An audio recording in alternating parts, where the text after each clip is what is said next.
which kind of diet should I do if I have insulin resistance and I have PCOS at the same time. Hi guys, welcome to the Well Nourished podcast. This is basically episode 6. It's September. Yes. So it's World PCOS month. Yes. So we're going to talk about matters, hormonal issues throughout the month of September. So my name is Lilian Momina. I'm a registered dietitian, and my co-host is... My name is Grace Misere. I'm a registered dietitian as well. So welcome guys. Consider subscribing, give this video a like to support our channel, and watch through the end because you're going to talk about a very sensitive topic, that is insulin resistance. What exactly is insulin resistance, and why should it concern you as a woman or as an individual who's at risk of hormonal issues? So basically, insulin resistance is a situation whereby your body's sensitivity to insulin is impaired or tampered with. Your body might be producing too much insulin, and the insulin is not being utilized effectively by your cells because of repeated actions of poor dietary habits, lack of physical exercise, and such things. Those are things that we are going to talk about today, and we're also going to intermarry how insulin resistance causes polycystic ovarian syndrome. So Grace, kindly introduce us to that. Polycystic ovarian syndrome, or what is known as PCOS, is a common condition nowadays. So it's a collective of different symptoms and signs that can warrant someone to be diagnosed by a medical practitioner as having the condition PCOS. So that's why we are talking about insulin resistance as one of the drivers or the causes, the root causes that could be making you to have worse PCOS symptoms. Typical PCOS symptoms, as we all know, include hormonal imbalances such as missed period or irregular periods. You know, these women also have belly fat, they have weight gain, they have uncontrolled cravings, facial hair, or what is known as hirsutism, or male pattern balding, that is thinning of the hairline, as well as fatigue, brain fog, and all those issues. So you want to think as insulin as the key to your cells, that helps your cells to get glucose after you have eaten a meal. What happens in PCOS when you have insulin resistance is that the high insulin will now cause or signal your ovaries to overproduce testosterone, another hormone called DHEA, which now gives you some symptoms such as belly fat, hirsutism, that is some chin hairs growing or even growing on your chest, sometimes having hairs thinning and falling, and anxiety, mood changes, and all that. So I'm going to briefly talk about some of the causes of insulin resistance. It's definitely a metabolic condition. This means it attacks directly your liver because that is the primary organ where metabolism takes place. So one of the root causes of insulin resistance, I will say, is chronic overconsumption of processed and refined carbohydrates, excess, poor dietary choices.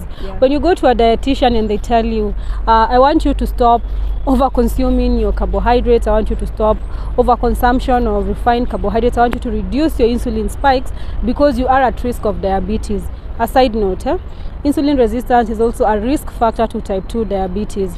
So if you are insulin resistant, you want to ensure that you take care of your dietary choices, your lifestyle choices, so that you don't cross over to the diabetes phase. Like overconsumption of rice, overconsumptions of chapatis, these things that we like to snack so much, mandazis, fries, cakes, sodas, all these are going to, because carbohydrate is the known macronutrient that actually spikes or triggers insulin production. So if you are insulin resistant, you want to tone down on those ones and actually alternate that with a variety of whole grain and whole carbs, both starchy and unstarchy. Like you can increase your intake of fruits and vegetables, you can increase your intake of tubers, you can increase your intake of whole grains like millet, wimbi, unrefined ungas and rices and such. Reduce the overprocessed cereals, the overprocessed breakfast options.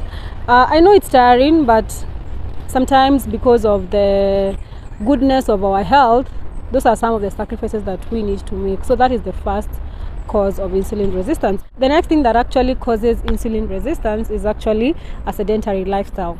As I have talked about, it's a metabolic condition. A metabolic condition that basically comes about by alterations of your metabolic functions. As a human being, we were not designed to be seated like the whole day. No, that is not how God created us. Actually, when God left us in that garden, He told us to go hunt and gather. We move and look for food. When you move, you spend the energy that you've taken up as you actually anticipate for another intake of energy. So when you're just eating and you're just there seated from morning to evening, at night you go to sleep without expelling or expending that energy, you're just going to overload your system, and then again you're going to predispose yourself to conditions like insulin resistance or even obesity and diabetes, which are other diseases that come about because of insulin resistance. The next thing that actually has been associated with insulin resistance is chronic stress. In the world that you're living, you cannot ignore stress. Like every other day, if you are human, if you are an adult, stress is a must. Like you'll get stressed whether you like it or not. That's the sad fact. Now, how does stress cause insulin resistance? Your body has a response to stress. In a stressful situation, your body releases cortisol, normally known as the stress hormone. And now with chronic stress, there's going to be overproduction of cortisol, a condition we call hypercortisolism. I'll make sure I'll get that in the caption right. Hypercortisolism, yeah. This is basically a condition that is characterized by an increased production of cortisol hormone, and this cortisol hormone is going to activate conversion of glucose from glycogen in the liver through the glucagon hormone. So when this happens, and then the liver stores are depleted, and your body still needs to actually, the stressful factor is still there, your body still will be signaled that it needs more energy.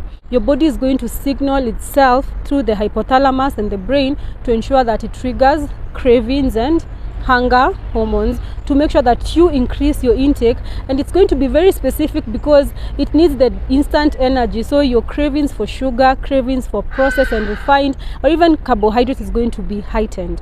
What happens is that with the overproduction of cortisol, the insulin is going to be overproduced because again, now when you're taking up more carbohydrates, when you're taking up more food, unnecessary food that you don't need, your blood sugar is going to be elevated. When the blood sugar is going to be elevated, the insulin production curve will go high. Because it's going to be high and the stress is not going to be reduced, the markers will stay high.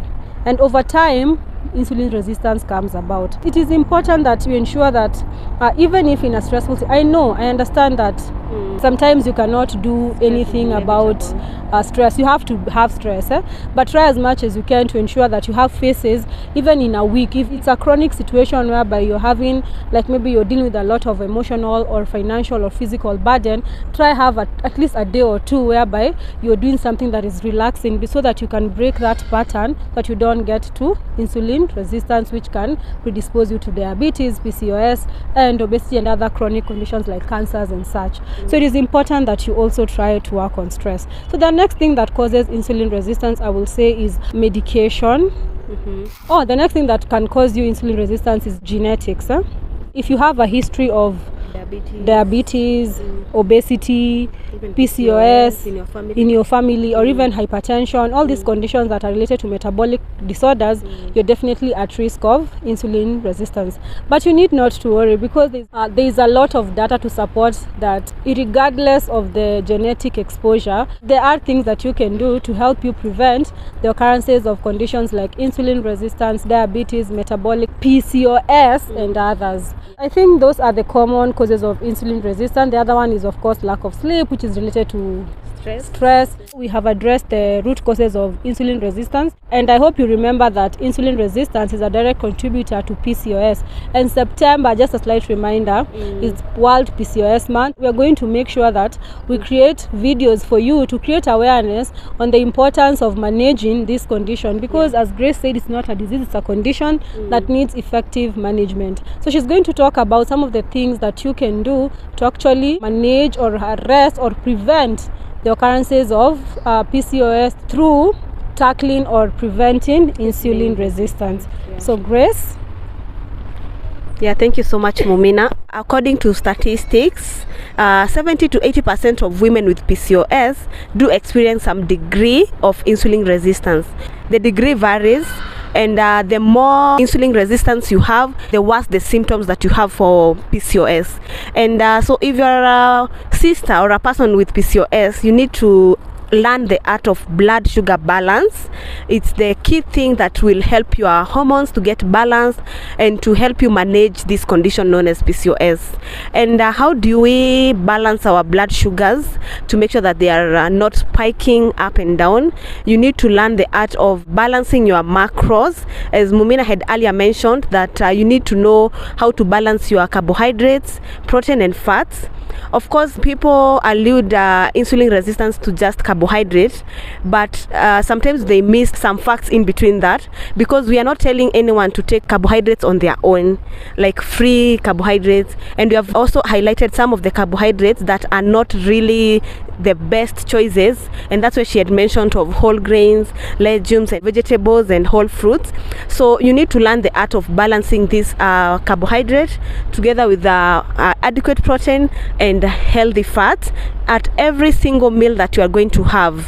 Whether you are going to have a full meal, or you are going to have a snack in between, it needs to be well balanced, so that you are not taking just rice, like half a plate with vegetables, because also vegetables are like carbs, so it will be like you are just taking a lot of carbohydrates, or after a meal you are taking soda, something like that. So you just need to know what are the best choices of carbohydrates, and maybe we need to do a separate video on the best carbohydrate sources that are available, so that people can make informed choices. We can actually do a video, a separate one addressing macronutrients. Yes, how to balance the macronutrients. Of course, we are not talking about counting the calories and all that tasking kind of activity, but just generally having that awareness that you need to know what are the sources of carbohydrates that I need to choose from, what are the sources of protein I need to choose from, and what are the healthy fats that I need to choose from. So when you learn that art, you will be able to always have controlled blood sugars. So that is number one. Then number two is minimizing or eradicating stress levels by all means, because it's one of the root causes, like she has mentioned, of increasing insulin resistance. And also, like if you have PCOS, there is a way that you overproduce that cortisol, like she had mentioned, and you see now these two issues now make your symptoms to become even worse. So you need to be very intentional about stress management, stress reducing strategies or interventions daily. So one of the things that you can do is maybe doing meditation or breath works in the morning, where the diaphragm kind of breathing exercises. They really help to like make you cool down. And even sometimes just taking a nap or resting from your normal day-to-day activities, it's very important. And then of course sleeping like 7 to 9 hours every single day. And by that you need to develop a night and a morning routine, such that you are able to sleep at the same time every day, maybe by 10, and then wake up at the same time every day, maybe by 7. And by that you'll have slept like about 8 to 9 hours, which is quite recommended. And it not only helps improve your insulin resistance, but it's also good for your metabolism, energy levels the next day, and even focus and concentration. Another cause of stress, sometimes we just think of the external sources of stress, but also there is internal sources of stress in your body. For example, going for very long hours without eating, especially if you have PCOS, you're already producing too much cortisol, and then you top it up by eating like 20 hours later. That is too much. That is too much of a gap for someone with PCOS. So you need to be conscious of that, and make sure that you are having a meal maybe an hour or two after you wake up, so that your cortisol levels don't get over the roof, because you overproduce a lot of it as compared to a normal person. So the issues of fasting and all that, you can guess my answer in regard to that. You don't need to go very long hours of fasting if you have insulin resistance, and especially if you have PCOS. And remember, actually, to add on that, you can actually combine your meals including carbohydrates, because carbohydrates, you know, the unfortunate bit, that is why we are going to do that video on macros. Even vegetables are carbohydrates, by the way. So you can actually have a low calorie kind of meal if you're trying to control your or reduce your caloric intake, and you don't have to overstretch your system with the long fast. You can even break in with something like maybe a salad. You do like vegetables, you add some nuts, and then of course it will add some chicken or even some eggs and an avocado. That will really be good for you if you're struggling with hormones and things like insulin resistance, because of course we have the protein, because the nuts, the eggs and such, but remember the effect they have on insulin is lower compared to processed and refined carbs. So you can actually alter your meals in such ways that they help you to actually control that. You don't have to overstretch the fast, because you see it's quite unfortunate, because women currently, because of chasing the thinner waist, they are going through drastic things that is going to add too much stress on your body. You don't need to be doing that. You don't. Thank you, Mumina, for clarifying about that, because many people find them asking which kind of diet should I do if I have insulin resistance and I have PCOS at the same time. And she has mentioned that you don't need to do anything drastic, just do something that is sustainable, something that you can be doing for the rest of your life, because this condition you need to manage it for the rest of your life. It doesn't just go away like that. You need to develop a lifestyle, a healthy lifestyle for that matter. So we've talked about diet, we've talked about the carbohydrates, the protein, the fats. You need to be fearless about those things, but you need to be super smart on what are the right choices within those macronutrients, and maybe we'll do a further video to clarify more on that. So because diet is the number one intervention, really high amount of fiber foods, and so fiber really comes from real foods, whole grains, seeds and nuts are also high in fiber, and there's a way that fiber helps to reduce too much sugar from being absorbed through your gut. So it's usually like a very fast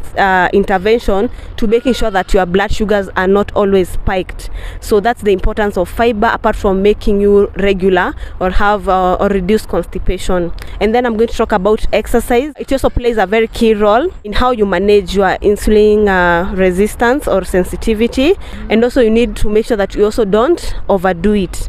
So some of the exercises that are highly recommended, especially if you have PCOS, they include walking. Walking is underrated actually, but it has a lot of benefits. If you can manage to have a 30 minutes daily walk each and every single day, then you will start to see some of the benefits, even the way it lifts your moods, and the way it just enhances that insulin sensitivity in your body. So you can do walking, you can do strength training, is also another superb exercises that you can engage in.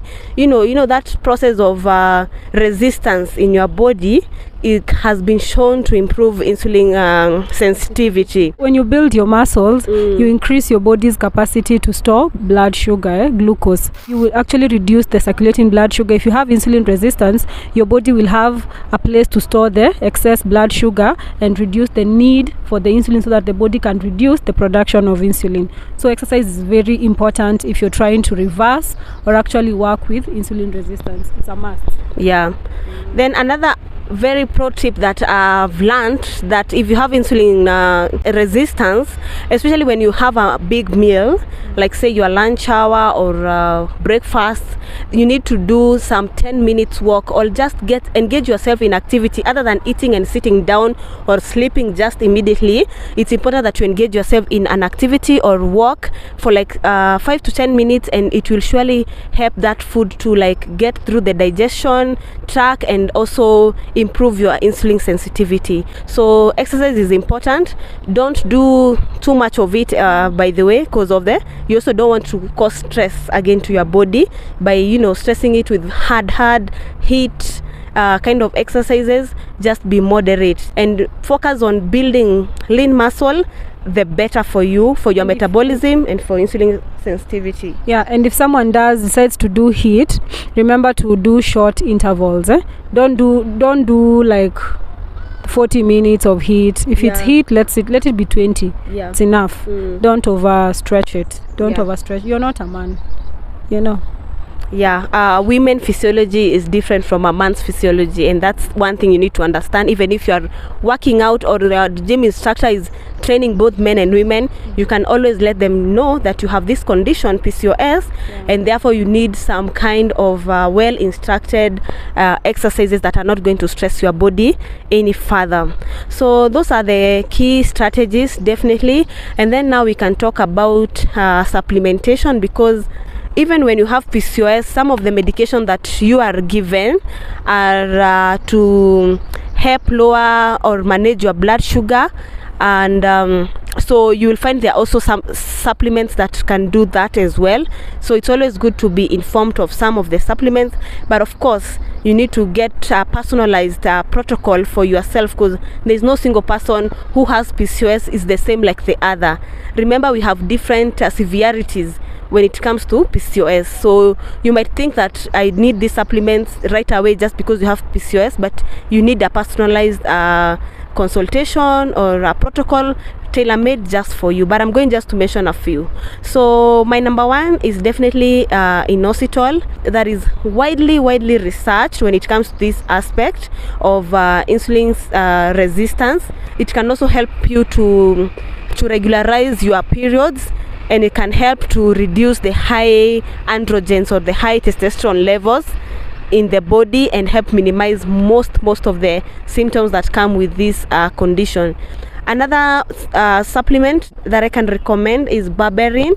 It's also very good for blood sugar management and sensitivity, whether you have PCOS or you have diabetes. It's also at the forefront of managing insulin resistance. Then we have cinnamon. Can be taken as a spice, the raw one or the powdered one, or can be taken as a supplement form. It has also been shown to help regularize your blood sugar levels. And then I can talk about magnesium.